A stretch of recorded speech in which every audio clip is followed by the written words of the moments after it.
What's up, everyone? Genesis here, chiming in at the top of an all-new episode of the Haven Exchange!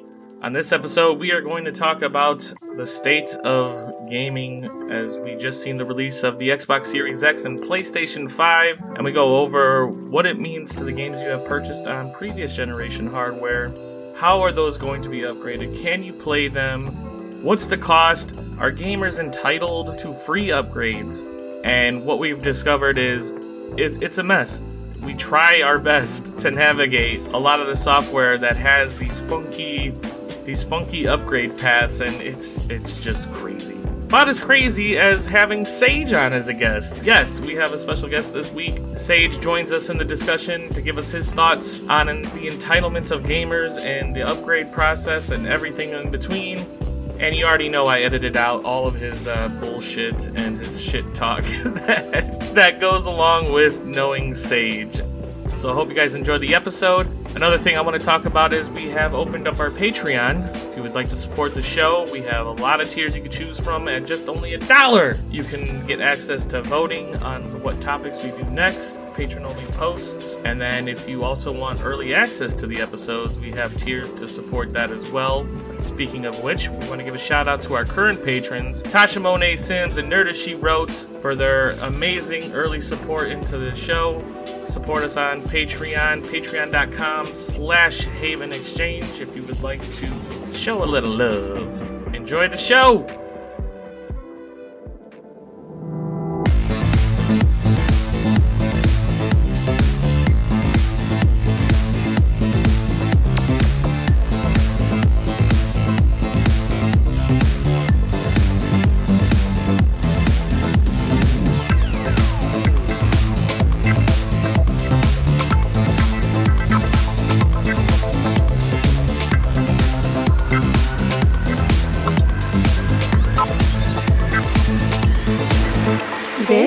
The Haven Exchange. What's up, everyone, and welcome to the Haven Exchange, a podcast where the points don't matter and everything's made up or something or other along those lines.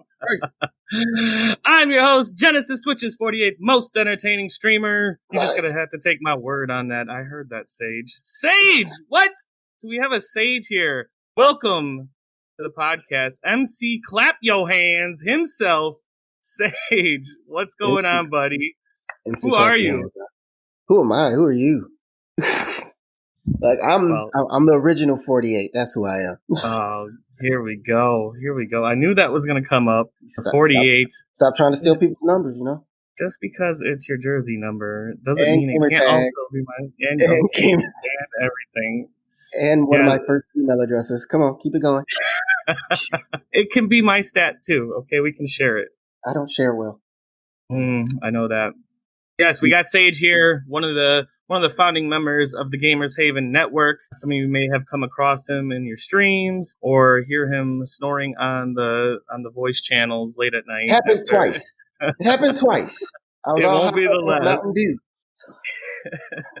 And as always, we got your friend, your best friend that you never knew you needed, Mr. Big RC. What's up, my dude?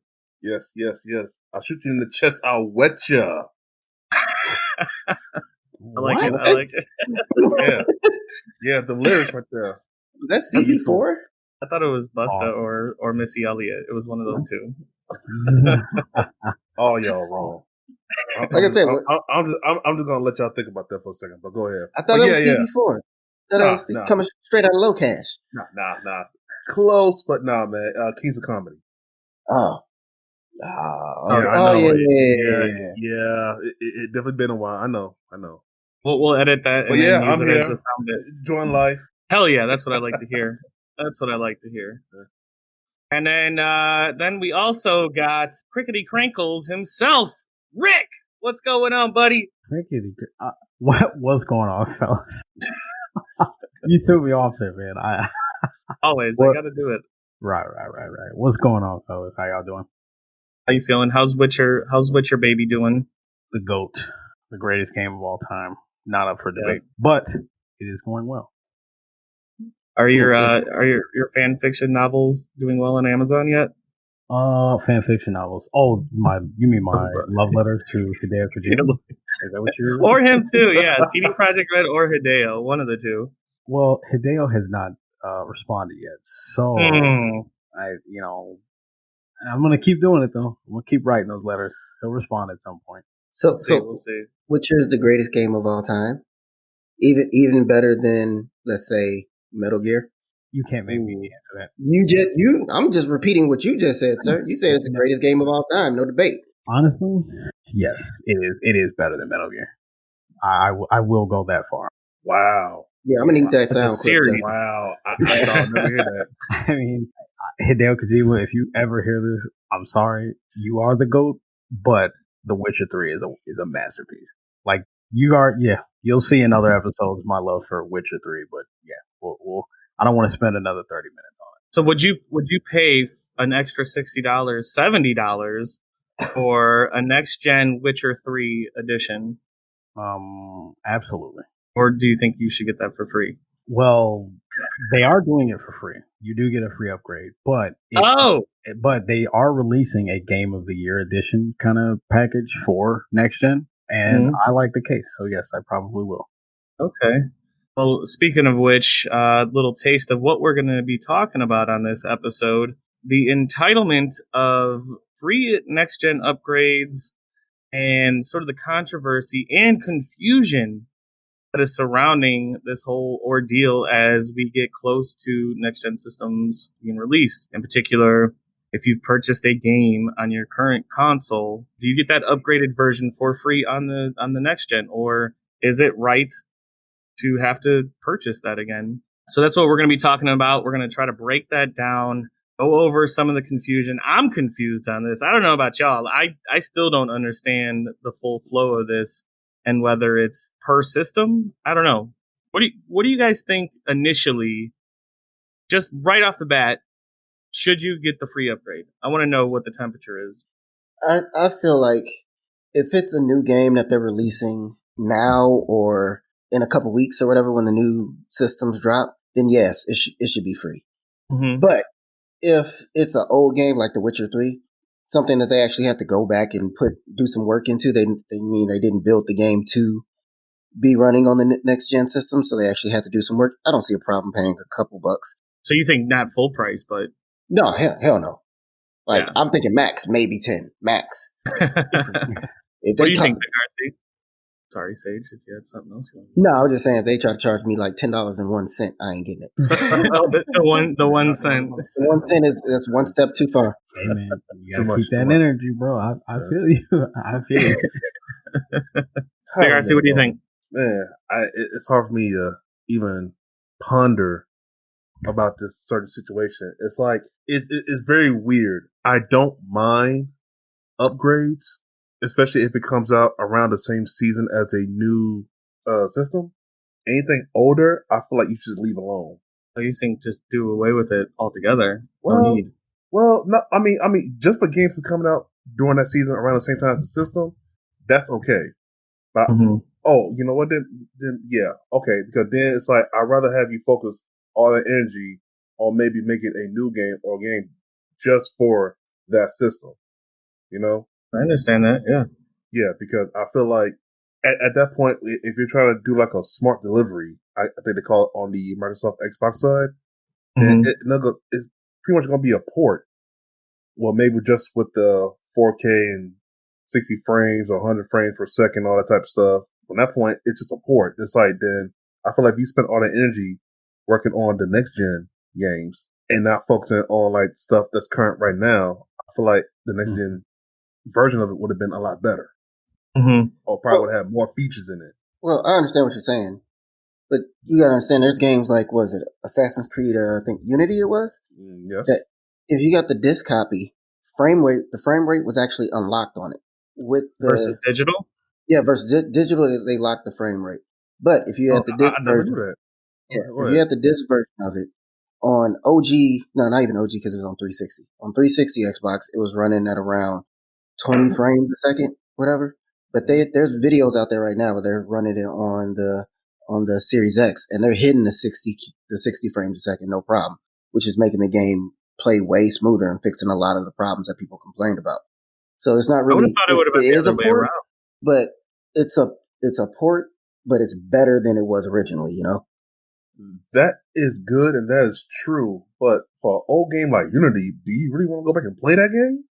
That was the reason. Well, that was the reason why a lot of people didn't play it. Like I've been watching videos all week about that, and it actually looks and plays way better than it did back in the day.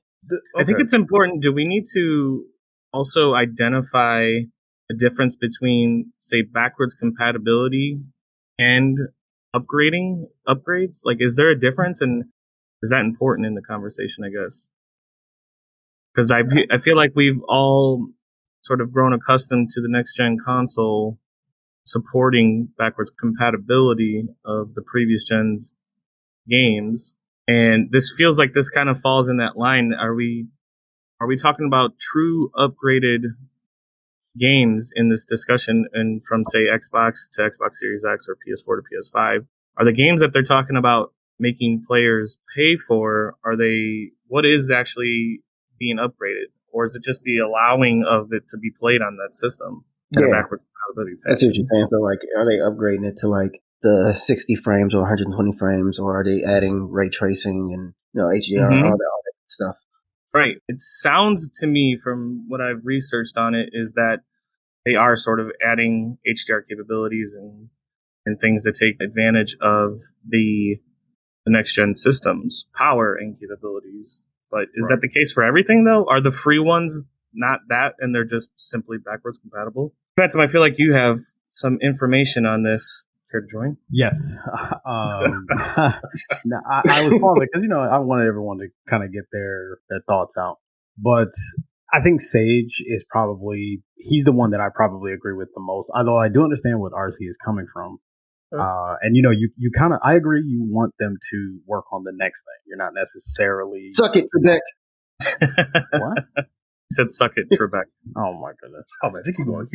But so to kind of go back and forth with the 2 points, I do think I think you should get the free upgrade if it's like, hey, I just bought Cyberpunk 2077 on the Xbox One on November 19th, and then I got the Series X Christmas Day or something like that. Mm. However, I don't know if you're entitled to it. And the reason why I say that is because developers had to make that. Like, no matter what game it is, developers still have to do something to the game to get it to take advantage of whatever the new features are, right? Yeah, but so right now with the next gen consoles, can I take just flat out right now any game I have on the Xbox One, take that disc and put it in an Xbox Series X console and it'll play? Yes, but so so there's two things to that. First of all, yes, it'll play the Xbox One version of that game, right? Mm-hmm. Unless they've decided to either re-release it for the Series X, or if it has like, say, Xbox One X enhancements or something like that. Like, you'll get whatever the enhancements are, but the initial thing is the Xbox Series X plays everything, right? It plays all Xbox One games. It plays a good majority of original and 360 games. But do people feel that they should get the free upgrade to the Series X enhancements for free? Right. So right. like Control is a good example. Control, they released the game, what was it, 2019? Yeah, it's last year. Mm-hmm. And then they said, hey, you get the upgrade only if you purchase the Control Ultimate Edition. Meaning if you have the original edition of the game, you can play it on the Series X, but you just don't get whatever the Ultimate Edition is, because they had to go into the game to make the adjustments. No, that sounds way confusing too. So if you bought the Ultimate Edition of the game, then you get the free upgraded next gen version. Is that what you said? Yeah. If you own the Ultimate Edition, which I think comes out next week, if you own the Ultimate Edition, then you get the Series X upgrade. You get the Xbox One and the Series X. So if everybody that bought the original one, you don't get the upgrade. And I don't like that. I don't like that at all. But that's what I was going to get to next, though. That's kind of shitty. I'm okay with them going, hey, like if you put Control in and then a pop-up jumps up and says, hey, you're playing this on the Series X. Would you like to purchase the upgrade for $10? You know what I mean? Like, here, $9.99. Here's the upgrade. You get all the DLC. You get all the enhancements. Because Control gives you the Ultimate Edition, gives you all of the DLC. It's worth the $10. But if you own Control and then you want to play Control again, or if you want to play it with the DLC, you can't just buy the DLC and it comes with the Series X. You have to then go buy another copy of Control. Jesus. Yeah. And Control is a bad example of it. I feel like that's what they're going to do, though. Like, it's like you're going to throw in your Control, turn on your Series X, and they're like, oh, you can do the upgrade for $39.99. You just have to buy the Ultimate Edition. Because now you're DLC. Like, I don't want the DLC. I just want to play this game to see if I even want to go that far yet. Like, I feel like it's going to get into all these ridiculous numbers of editions of games that have been coming out lately. Oh, yeah. It's going to be a mess. And I imagine that the packaging of the games are going to have some sort of symbol or icon to indicate that, too. So we're going to have, like, multiple SKUs of a single game, especially around the time of launch. Well, so Xbox kind of made they simplified it. So if you look at Crash Bandicoot 4, right? On the top left corner, it says Xbox One dash Xbox Series X. So it lets you know that, hey, it has Series X enhanced, or, the game is playable on the Series X. But then there's also it's like I don't want to say diamond, but it's like a little icon that's on the box as well. Right. And it says optimized for Series X. That's how you know it's not only playable, but they actually went and worked on the game with the Series X enhancements in mind. It sounds like, so from Big RC's standpoint, it was sort of a timing thing. Like, there's a time period of when this sort of situation is okay. And then Sage commented on the work being done. And when you say something like optimized, it doesn't really go into detail and how much work was done to really warrant an extra purchase or anything like that. So I think that's what's going to be tough if you're coming from, like, say, Sage, where his purchase is going to be reliant on, like, what am I actually getting out of this, and how much time did the developer actually spend on it, because he doesn't want to feel cheated out of the man. I think of it like this, like a new game, like you just said, like Crash Bandicoot. Mm-hmm. As a developer, I'm making that game for the next gen. That's just what it is. Mm-hmm. So to make it to run on the current gen consoles, all you're doing is scaling down for the current gen console. They aren't really doing any extra work. So they shouldn't be charging for the Series X upgrade or anything. Like, they already did that work. That's how they want that game to run at 60 frames or 120 frames. Right. They want. And they're just scaling it down for the current gen for the people who aren't going to get it on day one. So Crash is like that's a single SKU, right? So it's not like that was released. Now there's a separate version that is. Right? No. It's all one SKU. Yeah, okay. One. I'm just saying, games like Call of Duty, the new Call of Duty, they 100% made that for the next gen, but they're about to charge people ridiculous amounts of money for the upgraded version. To his Call of Duty point, one thing that Call of Duty is doing that's real. I mean, I don't know if shitty's the word I want to use, but so Call of Duty Black Ops Cold War is coming out. If you buy the $59.99 edition, it's just for the Xbox One. You have to buy the $69.99 edition, and I think it's actually called Next Gen Edition, where you can play it on the Xbox One X. But then when the Series X comes out, it will give you an upgrade to the Series X edition of the game.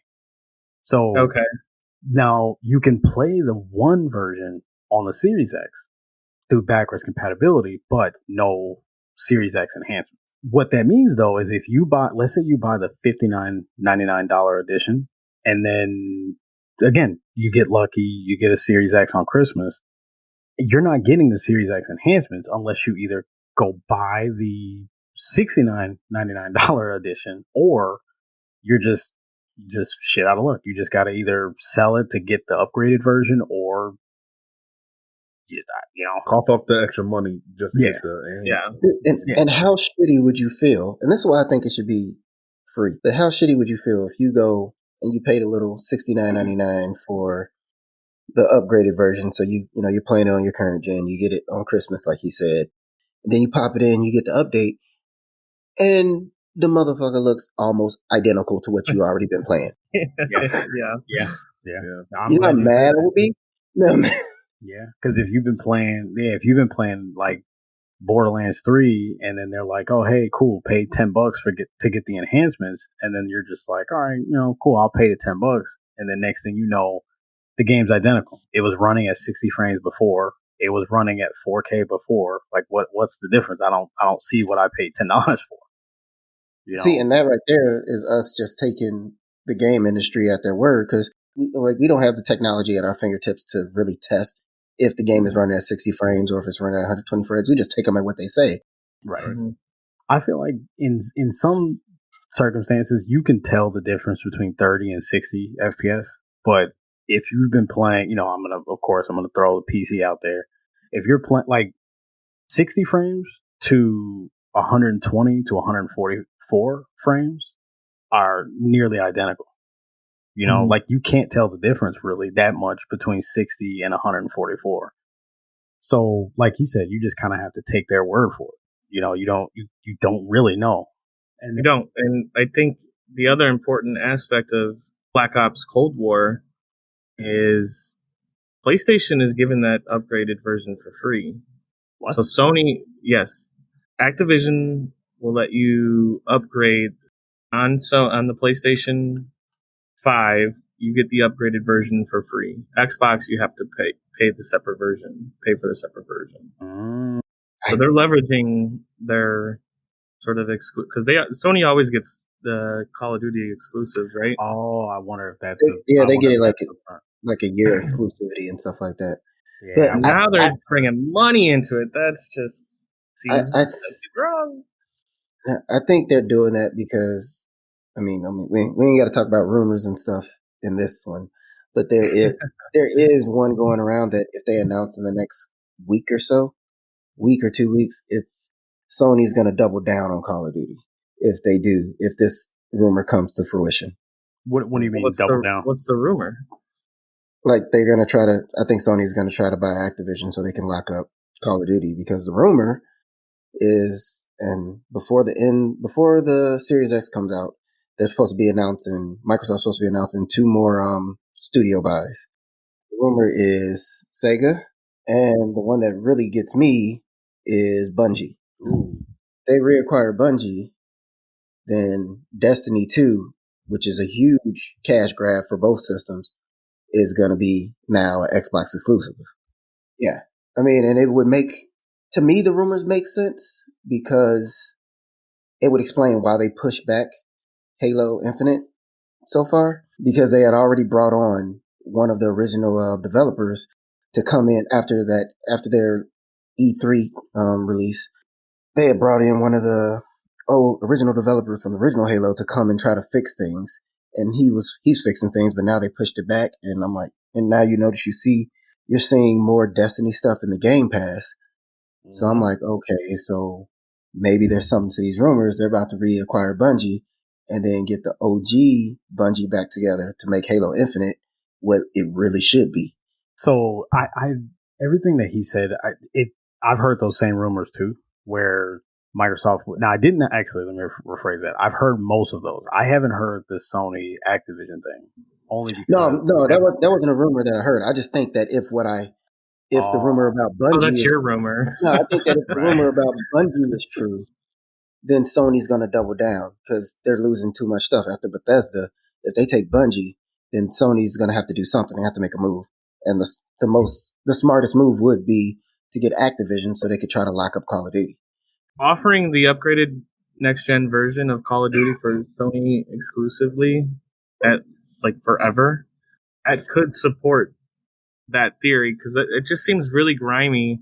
I get timed exclusives when you're specifically charging additional money on a separate platform. That seems like that's a recipe for war. Yeah. What was it? The current Call of Duty that's out right now, was it Modern Warfare? Modern Warfare? Yeah. Xbox just got the survival mode that's been on PlayStation 4 since day one. They had a 1-year exclusivity on it, and now it's just now on Xbox. Activision and Sony got a really good relationship as it is, and they're just going to keep doing that. So I'm thinking they're leaning more towards that. Again, especially more so after the Bethesda acquisition, because that was game changing. So it's making a lot of people scratch their heads, you know. Now here's the other thing though. To kind of add fuel to that Activision rumor.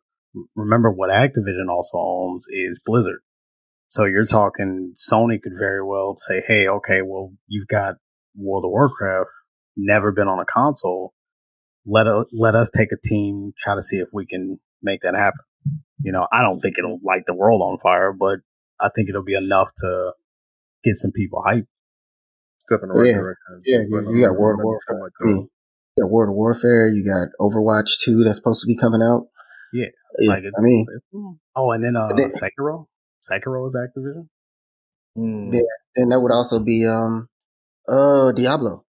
Yep. Yeah. Which would actually make a little sense, because remember Diablo, they showed the new Diablo months and months ago, and it was supposed to be a release title, but then we haven't heard anything about it. Nobody's mentioned it at all. Yeah, they've been real quiet about Diablo 4. There's a lot of titles that have been pretty quiet. But dude, they were showing us, we had gameplay of it. Like they're literally gameplay of every class that you can play as. Like the game is pretty much done. So I'm like, okay, now that he says that, I'm wondering like, oh, maybe they are like trying to get something going. I think for marketing purposes, unless you're releasing day one of the next gen consoles, you might as well wait to push your marketing till after hype dies down of all the information coming out about the actual systems. Right. So I don't think it's too surprising that we're seeing a lot of tight lips on some of these games we've seen in the last E3s or whatever. To kind of take it back to the free upgrades, here's another one that's they're kind of doing it's a baffling decision. I'm not really sure what their logic was here, but Yakuza Like a Dragon. Yes. Apparently it's a free upgrade, but only the digital version. Hey, let's break this down real quick. We have two systems coming out, PlayStation 5 and Xbox Series X.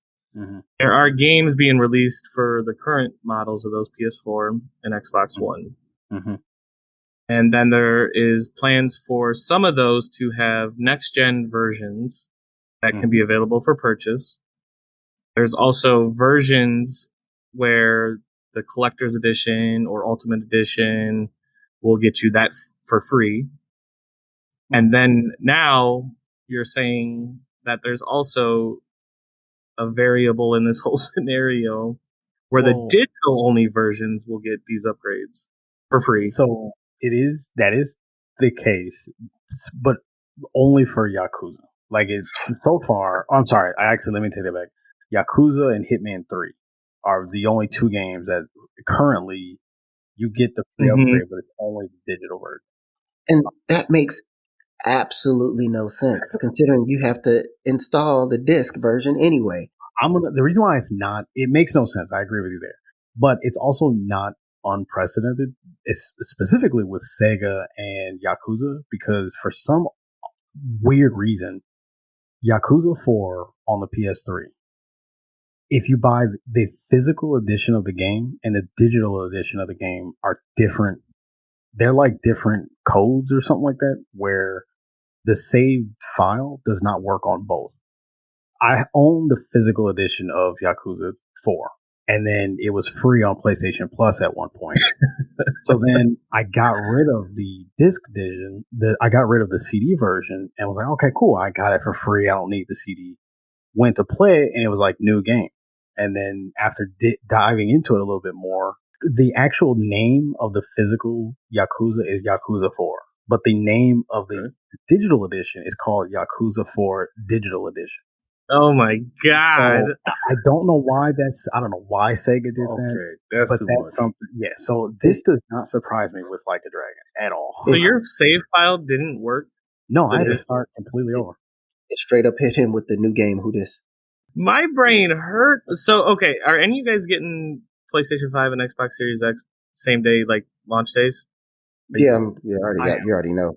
All right. So you're getting both. So you're going to have to basically navigate to find the best way to play these, because if it's free on one platform, free for this version, that's going to be a nightmare for you to try to figure out which one you want.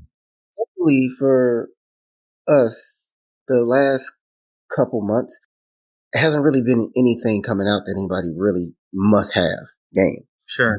Right. So when the new systems come out, it's not like I'm like, is this going to carry over? I'm like, nah. Like, I'm gonna get Assassin's Creed, but I'm gonna wait till the day of when I actually have my new system and buy it on my system instead of buying it beforehand and be like, oh, I wonder if this is going to work type deal.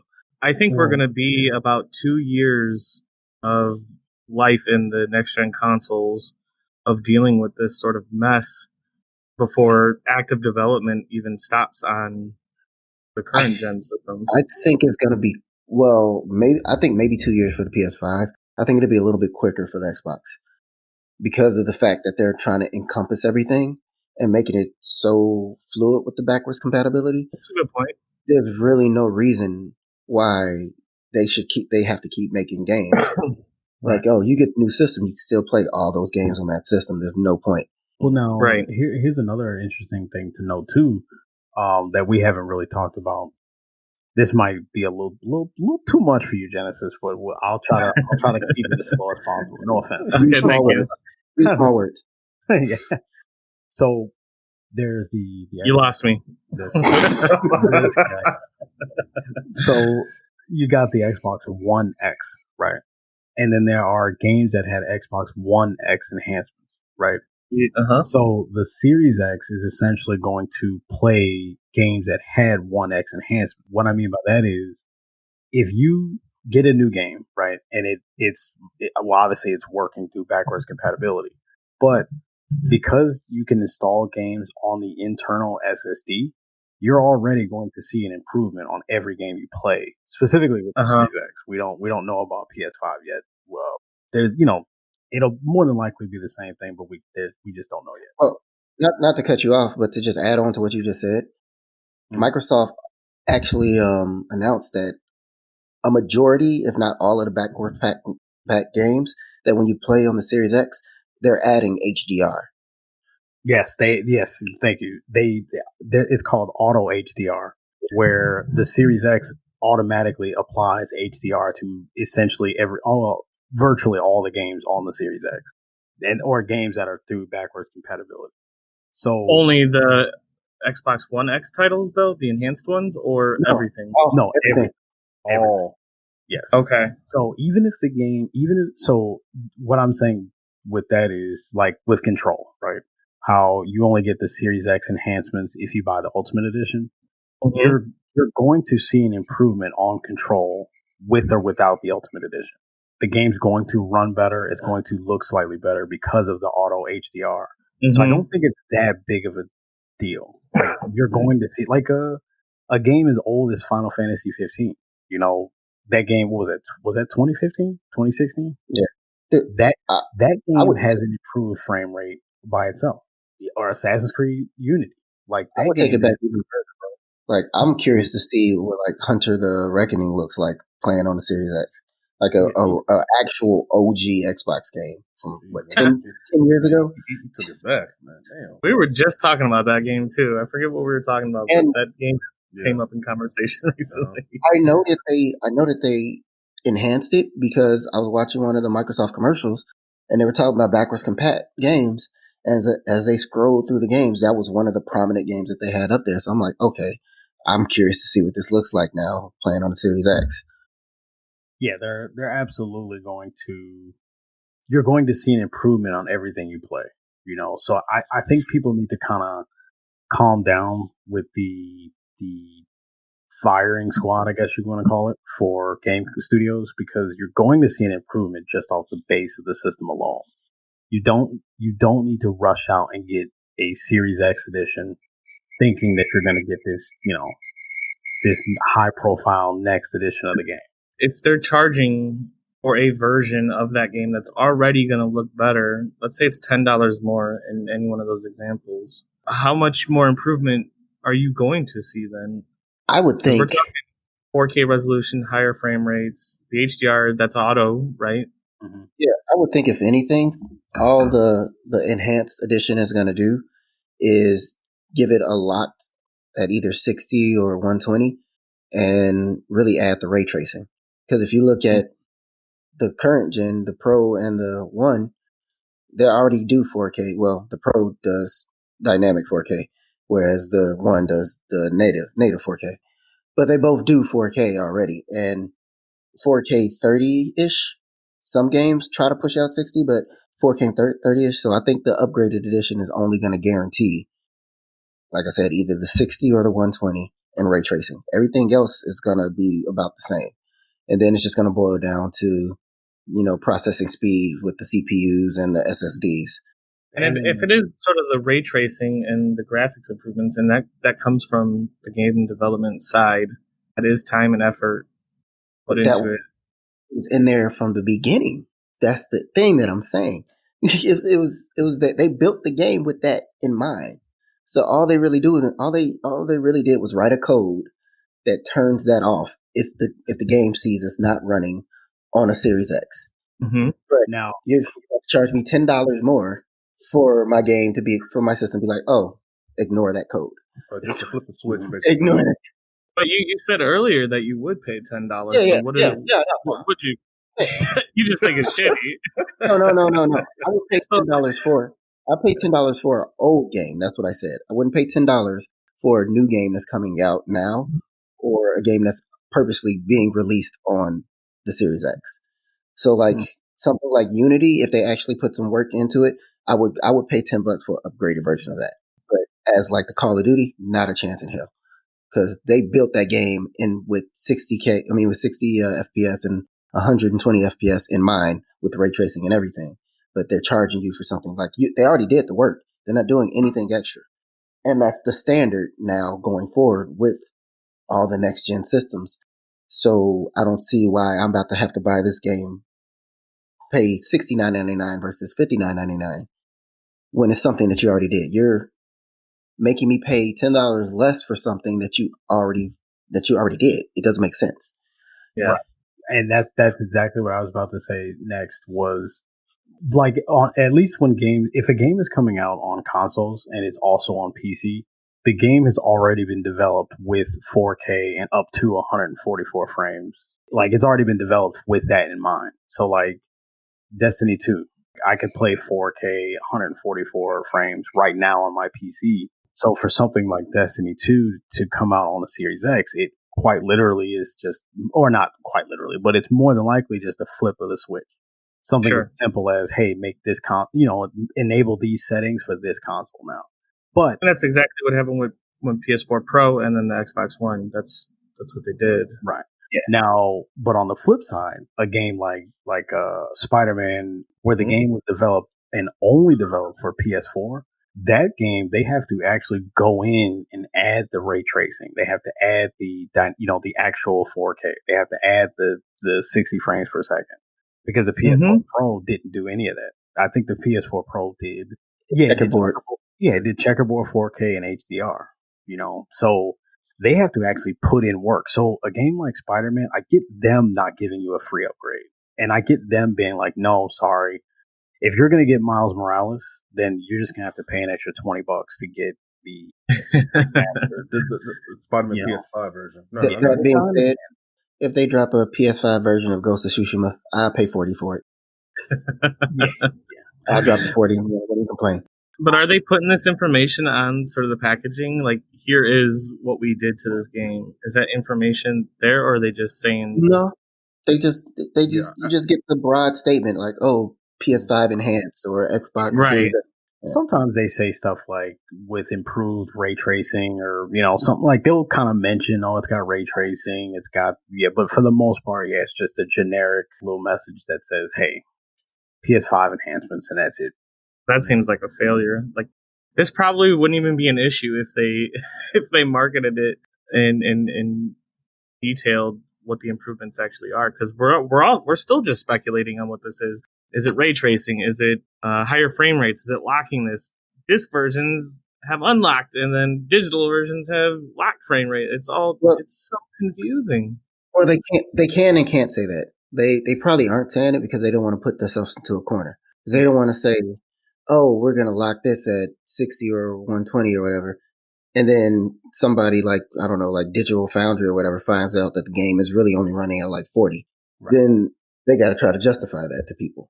Right. Well, they shouldn't just blatantly lie. But yeah. Do you remember Peter Molyneux? Oh man, don't bring that guy up. He's my hero. You did not talk about PM. Well, no, you lying. That's funny. That's funny. But so the games that like I'm looking at the list of all the games that are confirmed to have some sort of next gen upgrade. They all kind of say like yes or yes if you have the Ultimate Edition or something like that. But like when you look at the differences between the PS4 Pro to the PS5 or the Xbox One base model to the Series X, like a lot of these games, they say like the Xbox One version, it's locked at 30 frames, it's got HDR and it's 1080. But then you go up to the Series X and you've got 4K HDR 60 frames. So you're gonna see some sort of an enhancement no matter what it is that you're playing on the new systems. But the big difference though is your TV. Obviously, is it 4K? Does it even support 60 frames? If you don't have a TV that doesn't support 60 frames, then you really shouldn't be listening to this podcast in the first place. I mean, let's just be honest. You need to get very true. Or if all these women got to match up. Yeah, if you're listening to this podcast, you ain't got a 4K TV or Xbox One or PS4 Pro at this point, let us know. Maybe we can start you like GoFundMe or something. Clearly on hard times. I don't know how you afforded the computer to listen to this or your phone, whatever, but we can make something happen. We won't. Listen, I just got a 4K TV like 6 months ago. So yeah, we've been making fun of you about it for years. And it doesn't even have HDR, and I'm pissed. Didn't like half of your old screen not work on your TV or something like that? Wait, did you even get a new Xbox yet? Because I'm like your disk drive didn't work. Nope. So why are you on this the OG one? You're right. I'm done. Another story for another time. Yeah. No, I did not. I'm looking at this list, and I just realized that Rainbow Six Siege is going to be 120 frames. Good.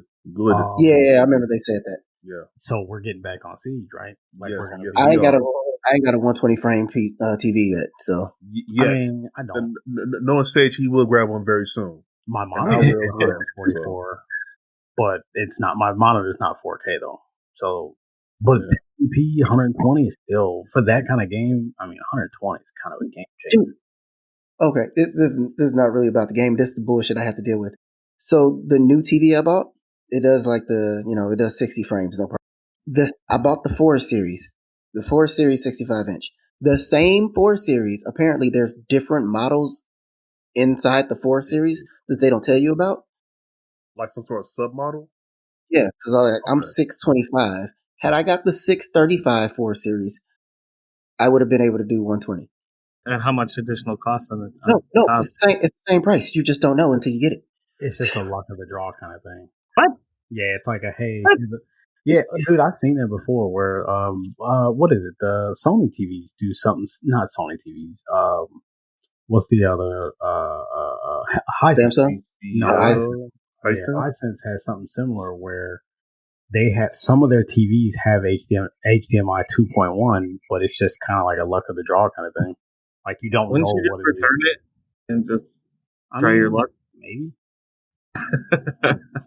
Well, I'm saying there's no real way to know until you turn on I guess maybe serial number on the back, but yeah, I wouldn't have known until I turned on the TV and then I went in and I saw the actual model number.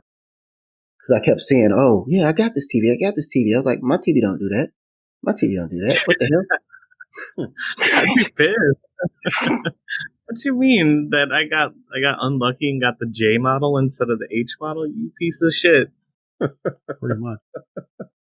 So I want to ask Big RC and Rick, as guys who have built your own PC and are in PC gaming more so than myself, I don't really have a pulse on that. I feel like this sort of conversation is a non-issue, or maybe this is something that has already been dealt with as you upgrade your PC, you get better graphics cards. Like, what does that do for the PC versions of these games? Do they come out with versions that take advantage of these new graphics cards that come out, and are those free upgrades? How does that work? No. Yeah, about to say, man, like all that is within the setting of the game, so it's always just one version of the game from what I've seen. Yeah, it's not on PC gaming. It's not like a, hey, I have to have. Oh, of course, you have to have the right specs to meet whatever output you're trying to. Min specs, sure. Yeah, but it's not like you buy a PC game and then now that you have a 3080, okay, let me buy it again to get the upgrades. It's not that at all. Like, you buy Control back in 2019, you could have played 4K. 144 frames day one on PC. Console is the one, because of the limited power supply and the embedded graphics unit or the graphics chip. It's really hard for consoles to kind of hit that. Right, I understand that, but the games that are on all platforms, PC and console, are being developed at the same time, and it's usually the same. There isn't an afterthought of like, okay, this PC version can go up to the 120 frames. So there has to be updates or something that they're doing to take advantage of new technology that comes out at ease for PCs, especially between the 5-year to 10-year gaps between new console generations. Oh, yeah, there are upgrades within that game that will allow you maybe to hit higher numbers when it comes to, of course, frame for frame per second or resolution. Yeah, but like games, they're not charging for that. No, from my knowledge, no. Like, it's just a free upgrade, and it's something that the developer want to do to help out the PC community. You know what I'm saying? With popular games or games that they want to keep going or exciting, you know, to keep it going, even though it's an older game. Mm-hmm. Well, it's funny that you should say that, because something that Justin just said. He's talking about the 10 to 12 years between gaming generations? I mean, console generations? I don't think that's a thing anymore. Like, I feel like they are treating gaming consoles now more akin to a graphics card in a PC. Because I'm guaranteeing within the next 2 or 3 years, there's going to be a new PS5 Pro or something like that, and a new Xbox Series X Elite or something like that. That's going to kick out stronger graphics and stronger things. And it'd be akin to just buying a new graphics card. Sure. And I know there was speculation when Xbox One came out where it was speculated that the design of it was going to be sort of modular in a PC sense, to where you can just swap out upgraded parts and you just sort of have this hole that you stay with. Well, and we didn't see that come. They essentially are doing that, because if you look at it, the One X was what, $499 when it came out, I think. Yeah. The One X was $499 when it came out. A new graphics card to push out 4K and a PC is about what, $600-700. So that's essentially the same thing that they did. Because you look at the original Xbox One, we paid $599 for that. Oh, think of that as a PC. And like, oh, well, we need a new, I want to play games in 4K now. I wish I could do this. Oh, wait, here we go. Let me just buy this quote unquote new graphics card, which is just a brand new system, everything just packed together. You still keep all your same games and everything works, but now you're capable at a lot more power. I still think we're far away from that sort of system specifically for console gamers, because like myself, I don't know shit about graphics cards until recently. And that's why I say they're doing it the way that they are doing it, instead of coming out with a new graphics card or a new processor, because everybody doesn't know everything about PCs like that. So they're just taking all the guesswork out of it for you. And it's just going to be these mid-generation upgrades and updates to keep up with demand or with changing technology. Right, because we got the Xbox S, which was that just added HDR, right? Xbox S just added HDR. Then you had Xbox One X added 4K. For 4K, like streaming. No, it added a 4K Blu-ray player, but you couldn't do actual 4K games. Games, right? Yeah. And those didn't come out at the same time, right? No, they didn't. Oh no. Yeah. So we did see. So I see what you're saying. That we did see like an evolutionary step, right? In a sense, and I'm sure we'll see that, like you said, with the Xbox Series X. I don't know if they'll. I don't know if they'll fully convert us to. I know we're off topic, but I don't think we'll see like full on. That's the way everybody gets hyped about the new console generation, and I think changing buyer mentality on how consoles work. Personally, I don't know if I want to see. I love the hype of a new console. But everybody gets hyped, yes, but clearly it didn't affect them because everybody was getting hyped this generation too. Yeah. Between when the S came out, everybody was hyped for that. When the X came out, everybody was hyped about that versus the PS4 Pro. Like, it was just they're keeping the hype, but they're just shortening the amount of time in between. It lets them be able to make more revenue and probably be able to stay a little bit more relevant with a lot less work. Yeah. Instead of them having to come out with a whole brand new system. Oh, everybody really wants to play at 120. Let me just come out with a different version of this and make it so it can play 120. We ain't got to add ray tracing. We can just make it so it can do 120 frames. And they can do little baby steps like that. But little stuff like that would seem monumental to the console community because people who don't know stuff about computers like that. So everything's right there in a box for you. And if you look at it on paper, it's a much easier and much cheaper alternative than going and building a PC and then always having to change your graphics card every couple of years. Because them things ain't cheap. And if you want a good one, you got to be on it because they sell out super fast. Rick, you have a list of the games that are not going to be free upgrades. I kind of want to hear what some of those are. As far as the list that I have here just shows the games that do have an upgrade, but because you're dealing with two console free upgrades, so far let me pull up the list here. So the list that I have here, right? You've got like games that are out already, like Borderlands 3, Dead by Daylight, Destiny 2, Doom Eternal, For Honor, Madden 21, Avengers, Mortal Kombat 11. Technically, but there's an asterisk next to that one, so I'll get to that one in a minute. Rainbow Six Siege, Elder Scrolls Online, Witcher 3, and I believe WRC 9 is out already, but it doesn't specify. But those games that I just said there, those games have some sort of an upgrade when you transfer them over to the next gen, and they all are marked as free except for like Madden 21. Madden 21. You do get a free upgrade, but of course EA has to be EA, and the free upgrade is only if you basically have to, with your Madden 21 on the Xbox One, you have to put that disc and redeem the Series X update by March.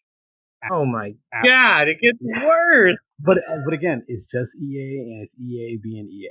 So they're saying you get the free upgrade between the launch of the Series X to March. If you put Madden 21 in that Series X, it'll redeem it. But if you get Madden 21 after March, then the free upgrade is no longer a free upgrade. It's going to be you have the Xbox One. Yeah, you're gonna have to purchase it for the One X. I'm sorry, the Series X. But oh my God! To be fair, considering who EA is, that's very gracious of them. Yeah, not to give you a window. Yeah, but not to mention, like I feel like because of how hard the consoles are going to be to get because of how challenging it's going to be for people to get one this holiday season, March is long enough, I think, to where if you were going to play Madden on the Series X, then you would have gotten the Series X by then, I would think. But it's unfair for people who are like, man, I'm waiting till tax time to get my Series X. And, right. Obviously, because the government is so great at everything they do, you're gonna get your tax refund more than likely, whenever the hell you get it. You mean the Genesis of the world? Okay. But now that brings me to the other point, though, because right now these systems aren't available. So if there's time windows on this, how do we even know that these consoles are going to be available before the window is up to even attempt to try to get the upgrade. Exactly. I mean, there's a very realistic possibility that you may not get a Series X by March because of. I mean, if you want it, you can get it. Right. I mean, you can just go to the store, buy a ski mask, maybe spray paint and a toy gun. You can make something work. You can make it work. And make sure you spray the orange tip too. Yeah. That's what I said, spray paint. I mean, you can get you one. Right. I mean, what's the cost of the mask and the toy gun? I mean, if anything, that's a discount. I mean, savings. Yeah. The gear costs more than the upgrade. There you go. You can effectively get an Xbox Series X for like $10. I mean, that's essentially what he's saying. A ski mask and a toy gun. But yeah, there's a real possibility. Not to mention COVID. I mean, who knows what COVID's doing to shipping and receiving and all that good stuff. Oh yeah, for sure, it's totally going to affect it. Yeah, I mean, there's a very strong possibility that people aren't getting their systems before the new year, and I mean, it sucks, but at the same time, EA does have there's a little asterisk here next to Madden 21 where it says yes before Madden 22, which makes me think that either EA went back on that and said, okay, it's a free upgrade until Madden 22, and then after that, Madden 22 is now no. If your broke ass doesn't have a Series X, then you're not getting the free upgrade. Go fuck yourself. Yeah. And then knowing EA, they'll do some stuff like the day the new systems drop, they come out with Madden 21 plus one. Like, what? Huh? That is funny. The digital only version. Y'all dirty. Side note, I've never understood how EA has never realized. I mean, I get they understand it's a lot of money for them, but they could win a lot of people over if you just release one game, call it Madden NFL Football, with yearly roster updates, new modes and stuff, just yearly, and just $10 to $20. I guarantee you they may make more money on the back end because I don't know if that's technically feasible though. To one of the things that you brought up, Genesis, I almost called you ma'am. That would have been correct. But go ahead, Dolly. Ma'am, he is talking, please. This guy. Some games do have that free upgrade. Some games have that, optional paid upgrade. But because every game is playable through backwards compatibility, and then because the SSDs in both systems are so, it's kind of groundbreaking technology. It's not. Yeah. The SSDs that are in the new systems, they're available on PC, but they're crazy expensive. Like, I think the cheapest M2 SS or NVMe is like $400 or something like that. It's the entire price of the PS5. So you're going to see differences in the games that you play regardless of if there's an upgrade or not. I think it's really just more of, are you going to be a bitch about it and keep whining? Or are you going to I'm glad you brought that up, because the reason you brought this topic to us was because of the uproar on social media and sort of the entitlement, are gamers entitled to these free things?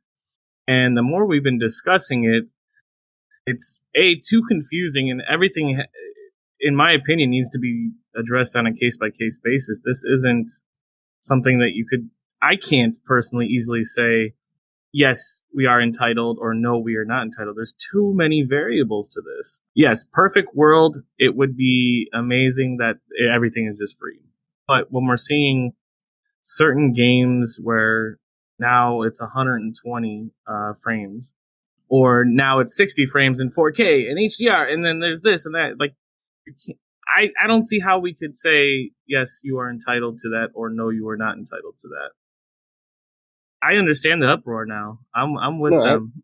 I understand the uproar, but that's why I stand by my statement, and I will not change my standpoint on this. If it's an old game, yes, I will pay a little extra money for a game that's 1 to anything older than a year ago. I have no problem paying extra money for it. Any game that was developed purposely for the next gen console that they're trying to charge me extra money for an upgrade because they just wanted to push it out early for some reason, then no, just give me that for free. That makes no sense.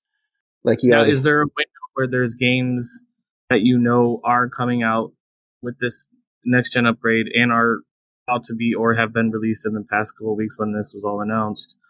Will you just wait for the next gen version then, anyways? I mean, that's what I would do, but sometimes people don't want to wait. Right. Like for instance, we just came out with the Mafia Definitive Edition remake and bought that for what, $40, I think it was. And I think that goes with probably what you and RC are saying is the time, because you just bought Kingdoms of Amalur remake. Yeah, Kingdoms of Amalur.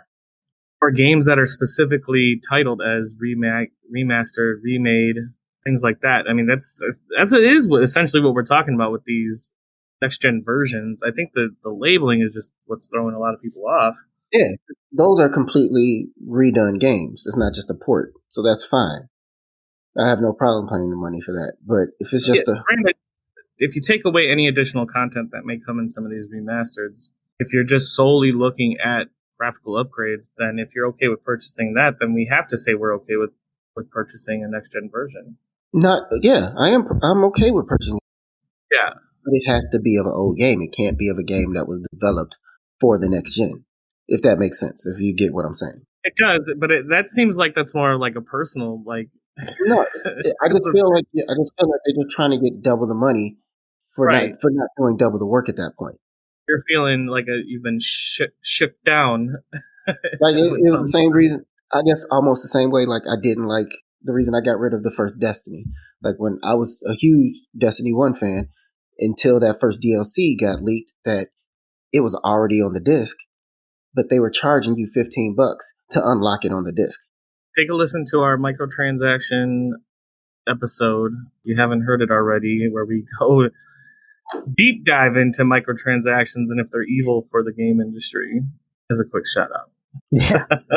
Because, I mean, oh man, as far as I'm concerned, if a studio had to go through and do anything to the game to make it take advantage of the next gen, beyond a simple checkbox or switch to flip it, like Spider-Man Remastered, they had to actually go in and do things to that game to take advantage. It's remastered. It's the same reason why The Last of Us Remastered wasn't free when it came out on PS4 a year after the PS3 version came out, because they did stuff to it. They actually worked on the game. But that makes sense because that's post-launch. Right. I'm talking about these games pre-launch that are developed for these systems already. Yeah, yeah. Like no, that's just a ripoff. Yeah, you're trying to charge me for, and again, it goes back to the studios where you expect that for them. Like Activision, I completely expected them to be like, no, if you want it on PS5, you need to pay for the $70 edition of the game, because the $60 version, you can play it on the PS5, but it's just not. It's not the PS5 version. It's just that's a hustle because they already did the work. They just want you to pay extra just to fucking pay extra. Yeah. But if they already did the work and that wasn't available, how should I say? No, they did the work. They did the work and they built the game like that because that is going to be the new standard. Like 60 frames is going to be the new standard. So they did that work towards that. And that's how they came out with that. And that's how they marketed the game. But now that it's getting close, they're like, you know what? Let's figure out a way to make a little bit more money on this. And you know what? I've never understood the argument for, because I see a lot of YouTubers that kind of go around saying, the game industry needs to prepare for $70 game prices. And it's like, well, why though? Because the new updates that are going to be in the PS5 and the Series X are all updates that are possible on PC. And there are, a lot of the games utilize those features on PC for years now.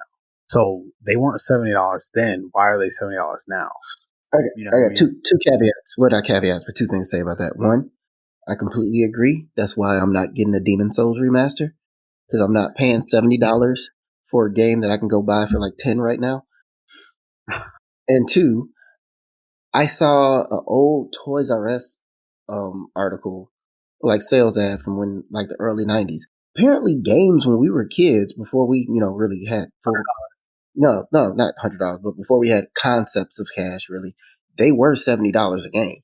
Yeah, some were. Like Mortal Kombat. Mortal Kombat 3, that was a $70 game. Yoshi's Island on Super Nintendo was a $100 game. That was $99.99. Are you serious? That's bonkers. Like, there's no way in hell I'm paying $70 or $100 for Yoshi, dude. No. That game was dope as fuck, though. Especially $100 back when our dollar was worth more. Oh my god. Yeah, no, it doesn't. It doesn't make any sense. Like, and there's no way you can sit here and tell me that a game like that costs more to make than a game like Call of Duty Modern Warfare, and that was $60. Like, there's no way you could convince me that that's worth $60, but Yoshi's Island is $100. There's no way. There's no way you can convince me. I'm not. You're still right. But at the same time, technology back then wasn't as good as today. That's true. But at the same time, you are still correct though. Now, on the flip side too. Now, I will also add too. On the flip side, some games like 2D games, like when those games were hand drawn, like the art style was hand drawn, and that costs more to do than just a digital. Still hand drawn. Well, I mean, that's true. It is still hand drawn, but for some reason, it costs more to do like a 2D style type game. That's why, like, when you see these games trying to recreate the magic of like Symphony of the Night or something like that, it's always 2.5D. It's always, some sort of 3D element added to the 2D game. When you think about like something Ocarina of Time, for example, or Nintendo 64 era, when you deal with a character model that is low polygon counts, that's going to take quicker to make, and it's also going to be easier to make. When you're looking at next-gen character models where they're damn near lifelike, that takes a lot more time to work to then animate that and then to apply effects to that. It does cost more. It's going to cost more. Mm-hmm. Until those technologies then become, more I guess easily used, or things become more automated. What I'm saying, I'm okay with the $70 game price, but if that's going to be the new standard, then I feel like we should be able to hold gaming studios accountable, because there are several studios who push out games that they know are crap, but they still charge you full price for it. So they should get a review beforehand, and based on the review, that's how they price it. They should be able to held accountable for it. Like, if you're going to come out with a bullshit game, $40. That's funny. That's so subjective, though. That would be impossible to do. No, it couldn't. Case in point is that game Stardew Valley. The game that broke my heart. I love that game. It broke my heart. What's that game? Anthem. Anthem was not finished. I bought the $80 version of Anthem. Ooh, same here. Oof. Like, I should be able to get some of my money back. Not all of it, but I should be able to get a good portion of my money back. Like, they purposely sold an incomplete game. Yeah, Anthem is a very. Anthem's a very good point. Like, I think you can make the argument for Assassin's Creed Unity. You could make the argument for, in some cases, Metal Gear Solid 5. Fallout. Like, these are games where, because they were trying to meet a holiday crunch, or they were trying to meet whatever they were trying to do to get it out, they released a game in a condition that they knew would not be satisfactory to their customers. Mm-hmm. And I feel like you should absolutely pay for that. Like, the company should pay for that, not Like, they need to be held accountable. They can't just get away with that. Well, and that's exactly why you're seeing a lot more games being stuck in beta, like public beta, for years, or like what Grounded is doing right now. People can, on Steam, have to pay for Grounded $20, I believe, and that's still in active development, but they're able to curb that feeling that you guys have felt with Anthem and some of these other games. If you would have known Anthem was, say, 75% finished, they told you this up front, and that you're going to be getting updates and downloads down the line, would you have still spent the $80 on it, and would you have been more happier, I guess, with that purchase than you were. Had I known up front that it wasn't a complete game, I wouldn't have spent the $80. I would have bought it. I would have expected them to price it at a lower price point. Like if you're only going to sell me, if you got 70% of the game, then you deserve 70% of the money. I mean, going off a good that don't sound too bad, man. And then everything else after that point, they can do as DLC or whatever. And then I'm like, okay, so if I'm content with what I have, I don't have to get the rest of the game. If I'm not, and I want to keep playing more, then I can pay like 10 or 15, whatever it is. And then they can make their money for this extra work that they've done. Like it's just, but no, the whole pushing it out and just having people get pissed at you and then just looking at them like, well, I don't know what to tell you. Like, what do you mean you don't know what to tell me? And that's what we're going to see with these next gen versions of these same SKUs, where they're not telling us. It sounds like it's not clear what exactly we're getting out of these, and we have sort of 3 bullet points on these new SKUs, whether it's 4K HDR or frames. That's all, or possibly a 4th for the ray tracing and whatever else. But it doesn't sound like we're getting that full information. So I definitely think the uproar is fine. I guess the 5th thing is a little bit more subjective, but it would definitely be like CPU usage and whatnot. But sure, that will vary based on whatever system you're using. And it sounds like all games backwards compatibility wise is going to be able to take advantage of that regardless. Yeah. So I don't know, Rick, you were mostly upset about the uproar. I gotta say, I think I'm with the people on this. No, my thought was So my thought wasn't necessarily, it was about the uproar, right? But it was more so how people kept saying, like the argument was, well, how come Microsoft is giving Gears Tactics and Gears 5 the update, whereas Sony's not giving the Spider-Man update for free? Right. And my argument was, well, because it's 2 different things. The extra content in Gears 5 has already been done on PC because the game is available on PC. Spider-Man was never developed anywhere else except for the PS4 was in mind when they made it, and the PS4 Pro. That and Microsoft has fuck you money. Right. That's the other thing. That's the other thing too. Microsoft has a much higher they have much more in their purse to just, they bought Bethesda for God's sakes. That should let you know right there that they have fuck you money. Like Sony's doing fine in the gaming, but everything else Sony's not doing hot in. You know? Sure. Microsoft has Windows. I mean, that should end the argument on who has more money alone. I think, to sort of wrap up where our main target today was the entitlement of free upgrades, I think what I have sort of discovered is that generally, yes, if there's work being put into this game and a timeline on that, then we have to expect there has to be some sort of purchase added to that we just have to deal with that. It's great that we're getting free backwards compatibility to be able to play. That's something we take for granted. We didn't have that back on Super Nintendo to Nintendo 64 to, all the bulk of the console generations. We never had that. We have that now, and we take that for granted. And then when we see these upgrades, it is a shock to the system because it isn't something we're used to in our buying habits when it comes to next gen consoles and how these are porting over. Well, yes and no, because that's been Xbox's main platform since jump. Mm-hmm. Like every Xbox has been backwards compat with the old one. Well, yes and no. And the reason why I say that is because the 360, with the backwards compatible games from the original Xbox on the 360. What was it? It wasn't as extensive as it is now. Right. But they have been championing the backwards compatibility the entire life of the system.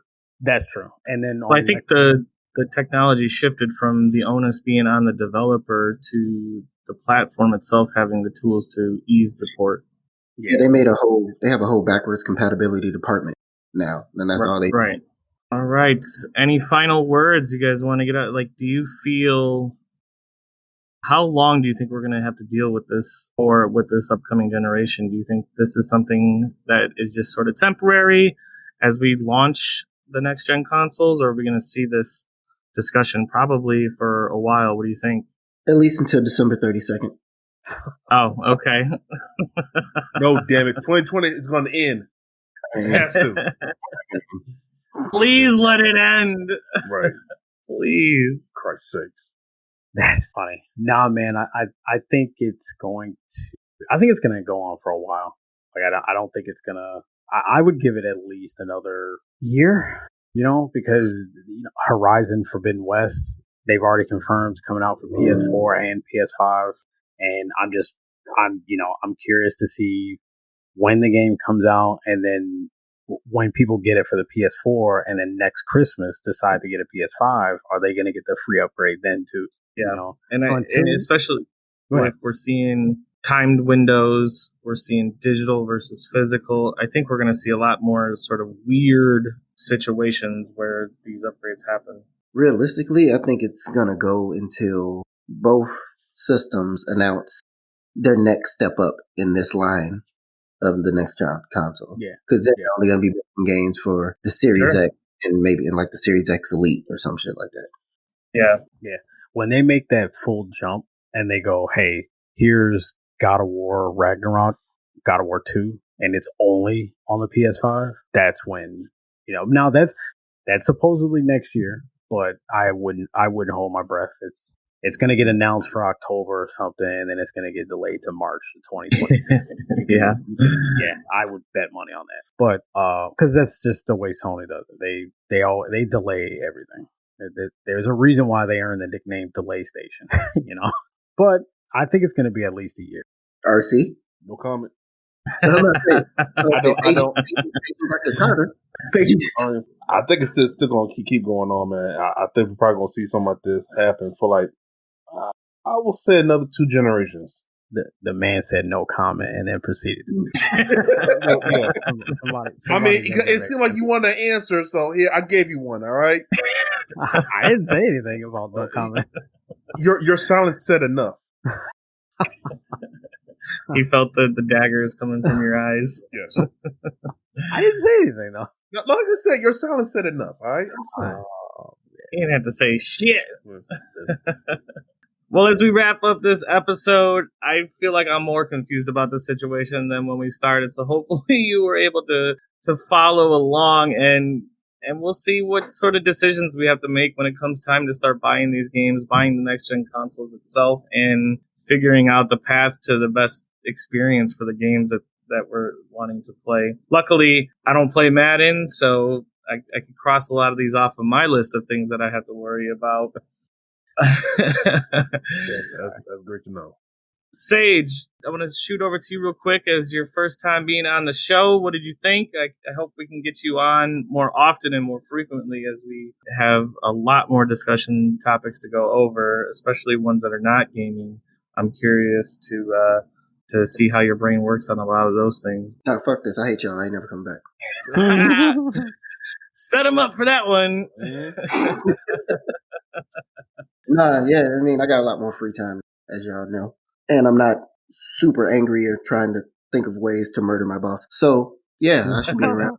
Cool. All right, Sage, I don't know if you have anything you want to promote or any social medias you want to shout out. Now would be the time. Nah, I mean, I ain't got nothing to promote. Just saying, Baba Booey, Baba Booey, Baba Booey. I'm out. He's still there, don't worry. Big RC, what's going on, man? What's going on in your world? Nothing much, man. Just taking a break from streaming on Twitch, but soon I will be back on it. So, of course, you could check me out on twitch.tv/BigRC_GH. And if you like, you can also check me out on Twitter and Instagram. Both of them will be at BigRC56. What about your OnlyFans? Well, man, you weren't supposed to tell nobody about that, man. You aren't really? Yeah. Oops, my bad. Stay tuned for his OnlyFans site information. Rick, what's going on, man? Man, we got an election coming up. I know your Twitter is blowing up. Man, my Twitter is on fire right now. That is pretty much where you can find me at, though. You know, I tweet I don't want to tweet a lot, but I'm on Twitter a lot. I'll put it that way. Yeah, He gets blocked a lot.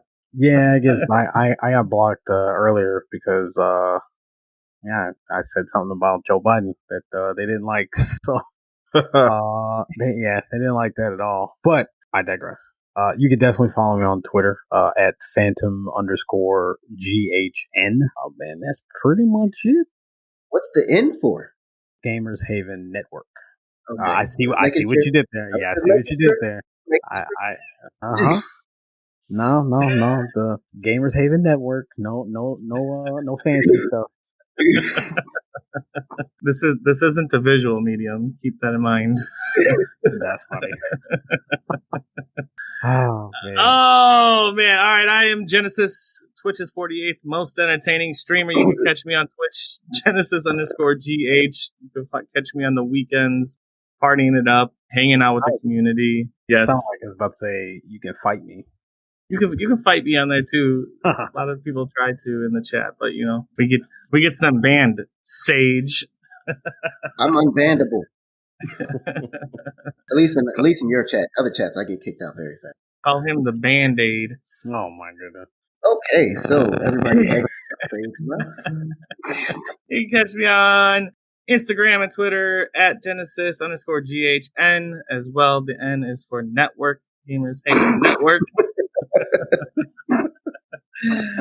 In case somebody want to question him on that. In case you want to question that, not the 48th and most entertaining streamer part, but what the initials mean in the handles. Yeah. So thanks again for tuning in and checking us out on this episode of the Haven Exchange. Look forward to more episodes coming out next week or sometime. This is October still, so we'll see when this actually gets posted. But you can expect to see more episodes coming.